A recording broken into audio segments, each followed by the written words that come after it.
Guys, I hope you are doing well. Today we will talk about how to fix or how to solve the problem of notifications on threads. We click on settings.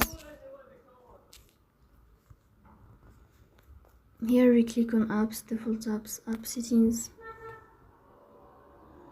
In this page you will search about the application of threads and you will click here in this window.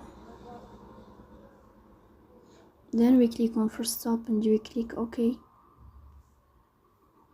Here you will enter the storage. Here you will click on clear cache. After that you will turn off your Wi-Fi and you will turn on your Wi-Fi again to fix that problem. So that's all. Don't forget to support us by like and subscribe. See you next time and thank you for watching.